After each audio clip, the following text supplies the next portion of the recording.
All right, my friends, welcome back to Real Estate Bites. This is episode number 75, coming at you every Friday on Facebook, LinkedIn, and Instagram with this live feed here to bring you real estate news, insider information, pull back the curtain, let you get a look at the industry from the inside here. So this week we're talking about real estate predictions for 2025. And quick disclaimer, these are not my predictions. I'm not in the business of making predictions. While I do have some lightweight superpowers, clairvoyance is not one of them. Another way to say that is I do plenty of stupid things during the course of a year, and I'm not going to make making predictions another way to look stupid.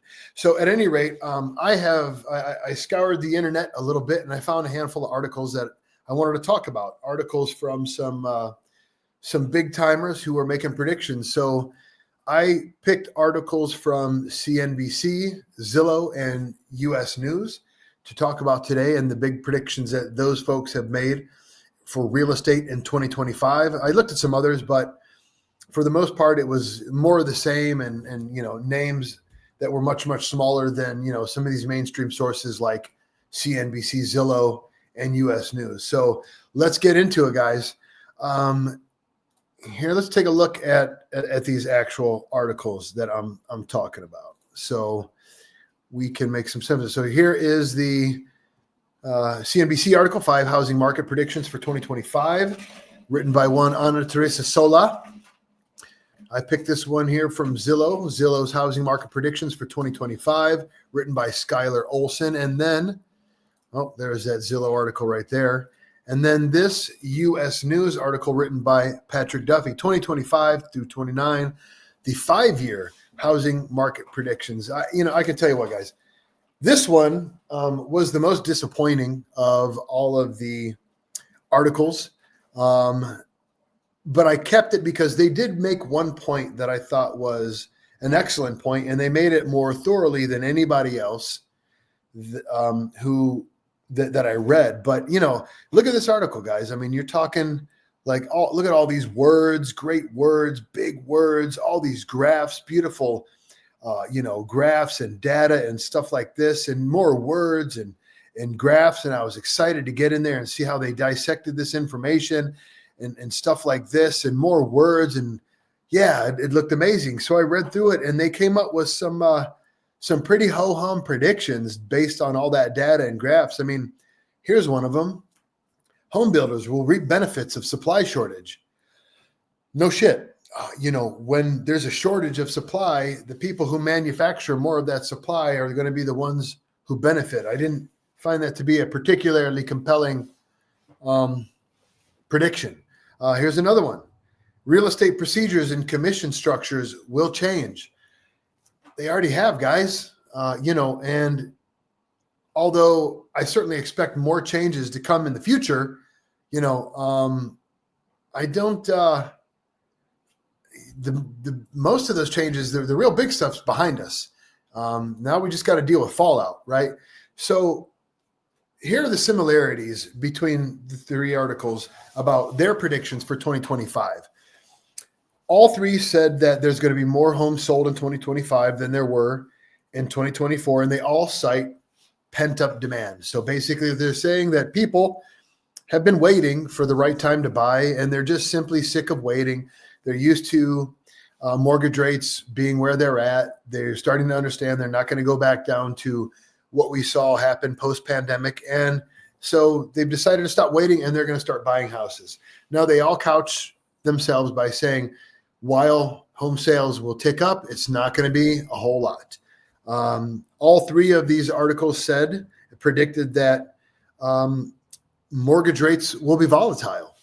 Now, I don't know what they mean by volatility, but I'm assuming if you're talking about a range within 1 percentage point as being volatile, I would call that volatile because you're also talking about the difference in your monthly payment between 7% and a 6% rate. It's substantial. It's a difference maker. And so to make that prediction for 2025 is not much of a stretch, because if you've been watching Real Estate Bites for the past year, we've shown you exactly how they have bounced around in between 6% and 7.5%, right? It's been volatile. For them to stay the same, again, not much of a stretch. And then they all say that home prices will appreciate modestly. We're not going to see the sort of appreciation we saw in 2020, 21, 22, and even 23. But it's going to be more like what we saw last year. So again, not a very bold prediction there. Now here's where we start to get into some of the juicy stuff that made it worth reading these articles. Here are where there are some differences. The CNBC article, I'm going to drop this here, guys. The CNBC article, they talked about how rents will flatten and that renters will have greater ability to negotiate with landlords than in the past. But Zillow says that those landlord concessions are coming to an end in 2025. In some of the larger markets around the nation, there were large multifamily landlords who are offering free rent for 2-3 months to get people in. You're talking about some of the larger cities where multifamily construction was just booming and skyrocketing, and they would have to offer concessions to get people in at the rental rates that they wanted. That's not something we saw in our area here in Northeast Ohio.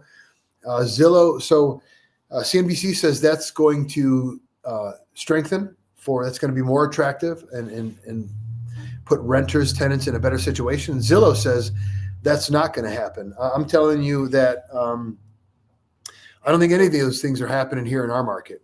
Rents continue to stay strong. Inventory for both rentals and regular single-family housing is it's low, and demand for rentals is very, very strong. Rents are as high as they've ever been. I see and hear complaints about it all the time. Demand for housing, for retail purchases, and it has slackened. We've talked about that a lot here on Real Estate Bites, and we've seen the data that supports the idea that demand is lowering. So not much there. Zillow also says that pet friendliness is going to become non-negotiable for landlords here in the near future. And that's something that, I tend to agree with as well. I mean, so the last time I had one of my rental properties come vacant and I was looking for a new tenant, I would say 80% of the applications that I received, the people marked yes, they had pets. As a landlord, my preference is that there are no pets, because they make a house messy. They drop hair everywhere that tenants don't typically clean. Some more careless tenants allow them to poo in the house, and not clean up in a timely manner. They can ruin floorings, blah, blah, blah. But a lot of people, especially people who are longtime renters and want that family pet, it's going to be part of the deal. A lot more people now, more now than ever, are being prescribed, pets by the doctors as emotional support animals or whatever they might be. So I think Zillow's onto something when they say pet friendliness will be non-negotiable. Zillow also stated, this was unique to their prediction, that Americans will embrace small home living. And I found that to be very interesting. That doesn't seem to be a very American sort of trait. Now, I've talked to many people who like the idea of tiny houses and whatnot. But I think for most people, specifically families, if they had their druthers, they're not moving into a tiny house or a smaller house. They're upgrading to something larger. And so to say that Americans will embrace small home living, I don't think that's accurate. I think Americans are being forced into smaller home living because of the issues that we have with affordability here in the country. So it's not an embrace. Maybe it's instead of a warm, cozy hug, maybe it's more like a bear hug death grip as they're trying to hold on to any amount of savings and lifestyle that they have. So here's a standout point that was made by both the U.S. News article and CNBC. CNBC said that climate risk will be baked into home prices. And I think that point rolls into what U.S. News said. And the one reason I kept their rather ho-hum article, is that they said that total cost of ownership will be more important in 2025 than it was in previous years. And, guys, this is, I believe, maybe the smartest of all the predictions that I saw in these three articles, and the most, it is probably the most accurate. Total cost of ownership isn't just about what are you paying for the price and what's your monthly, payment on your mortgage. Insurance is a big deal here, right? Insurance has gone up significantly. Anybody who's out there who's a homeowner has seen their insurance costs soar over the past year and a half. And that's because of natural disasters throughout the Midwest. It's because of hurricanes in Florida. And, we just had Helene come ripping through Florida and North Carolina. We've got these wildfires raging out west. Your insurance costs are going to increase again, ladies and gentlemen. If you want a great name or two to call one of us here at Right Sales Team. We've got some agents who we trust, who we send our business to and our families to. Tony Larizza, my guy, he's been on here to talk about this stuff, but I'm pretty sure you're going to see home insurance increase again. And that's just at a base rate, right? Now they've started to do things like, if your sump pump backs up, right? That used to be just covered in the base policy. Now you need a rider for it. So more of these things that used to be covered in your base policy are now going to be add-ons that you got to ask for and pay additional for. So that total cost of ownership is going to be a big deal. And for real estate agents who are out there who watch this, and I know that there are many, this is something that you need to be cognizant of, and you need to advise your clients on, your buyer clients, as they're shopping for a home and they're looking and they're trying to press their budget that they've been pre-approved for. Start talking to them. But if they're thinking about writing an offer on a house, maybe they should reach out to their insurance agent too and see what insurance is going to cost there and how that's going to affect their monthly payment. That might be the game changer, and you might be saving your client big time. And you do that, right? That's taking care of your people. So buyers, agents, pay attention. Maybe you need to get on the horn with your insurance agent before you write that offer and see how upcoming insurance costs and what they think about upcoming insurance costs will do to that monthly payment. Okay. So those were the big predictions that I found in 2025. After all that's all said, I do have a prediction for 2025, and that is that the best source of news for real estate here in Northeast Ohio and the region is going to be right here on Real Estate Bites. Because as I look at these things and the things that they're talking about, home sales, home values, whether or not they're going up or down, we were talking about, what were we saying here? At any rate, we talk about these things all the time in real time, not predictions, every single day. So that being said, let's get to it. Let's move into this week's statistics. All right. So these stats come from the MLS. They are for all the sales that were closed the past week. They are for Lorain County alone. Lorain County, that's where my basis of operations is. But Lorain County can extrapolate not just throughout Northeast Ohio, but really the Midwest. It's very similar trends that we see throughout the Midwest using the sample size of Lorain County. But I go into the MLS, I pull these stats for Lorain County. So that's what you're looking at here. All right. So here it is. There were 406 single families and condos on the market this morning in Lorain County. Again, low inventory. 55 closing last week. You can see how that bumped up, that jumped up to normal from the itty bitty dip we had there over the holidays. 1,440 square feet was the square footage, the median square footage of homes sold last week. That's a lesser number, and it would make sense that the median home value for sales last week dropped as well to 231.5. But here's that important number that we've been tracking for quite a while now. Median square foot value, $157.87 per square foot for homes sold last week. Look at the consistency over the last 6 weeks, right? And we talked about how watching this particular stat line is giving us a real-time indicator as to whether or not home prices are rising or falling and staying flat. We talked about how when we looked at the final quarter of 2024, we saw a correction in this number from Q3 2024, right? So we had growth in that number in square foot value up until that final quarter of 2024. And it looks like we have flattened out here and prices are just staying the same. The median days on market for homes sold last week was 24. The mortgage market woke up this morning at 7.15% for a 30-year conventional note. That number continues to increase over time here. I mean, we were as low as we were 1 point lower, back in, what is this here? Oops. September. So 4 months ago, we were a full percentage point lower than we were today. So, there was a lot of predictions last year that the Fed was going to cut rates, 10-year treasury yields would follow, that we would see interest rates in the fives last year. We never got there, guys. And not only that, we hit a low at 6.15 and we bounced back up above 7.15.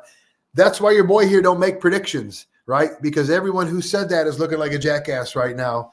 And as I said earlier today, I do plenty in the course of a year to look like a jackass. So I don't want to making predictions another one of those things. Okay.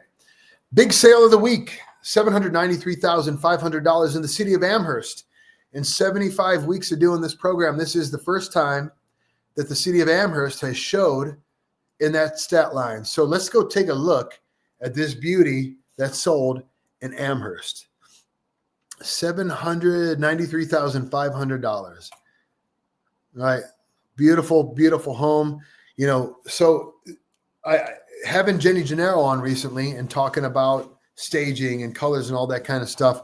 Last week's big sale kind of showed her point about, so many whites and everything and how it showed and how it shows beautiful, makes it look bigger.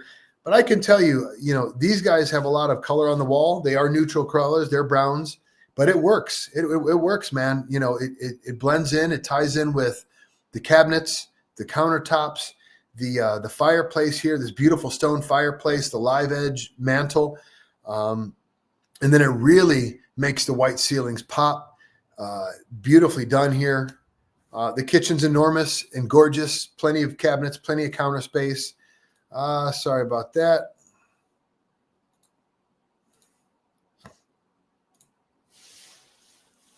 We'll get into some more features that I'm loving. You can see through here, this makes this property special. We'll get into better pictures here. But these sliders walking into this, what would essentially be a 3-season area. Big, beautiful master bath. Right? Lots of browns. You could tell they're clearly going for a natural sort of feel. Again, this huge live edge mantelpiece is gorgeous.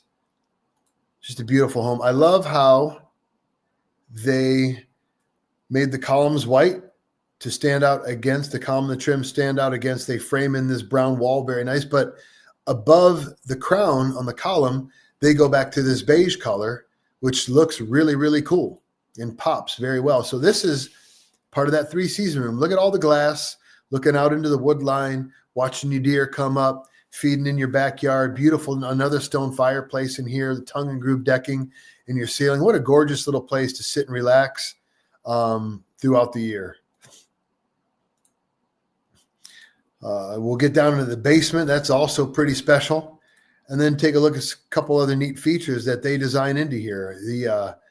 This little balcony here overlooking the main area. The tile floor is unique, right? That's a beautiful pattern, beautiful colors. Just everything done very, very well in this home. This is your basement, okay? So this is a 5,000 square foot home, and it's because this basement, you can walk right out into the backyard. But what a fantastic space, living space. They don't have a nice close-up. You can see here on the wall, this is a big stone wall, and they have these sandstone shelving, which is a really cool feature. It looks like they got candles on top of them, but a neat place to put candles, pictures, whatever it might be. A very, very cool architectural design there. Oh, there it is. A better look at it. A third fireplace down in the basement, wet bar, hot tub out here. This is underneath your decking under that 3-season room.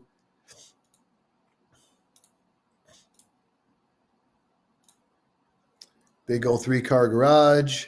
Beautiful landscape, absolutely beautiful landscape and retaining walls. This is your backyard. This is pretty cool, isn't it, guys? And then you got this staircase that leads up into the 3-season room here with the fireplace there. So that's our big boy of the week. And once again, thank you guys for joining me. Share this with friends and family who are interested in real estate, who want real-time real estate news and insights. We're coming at you every Friday. Again, we're on Facebook, LinkedIn, and Instagram live. And as always, take care of yourselves. Take care of one another. I love you, people. I'll see you next week.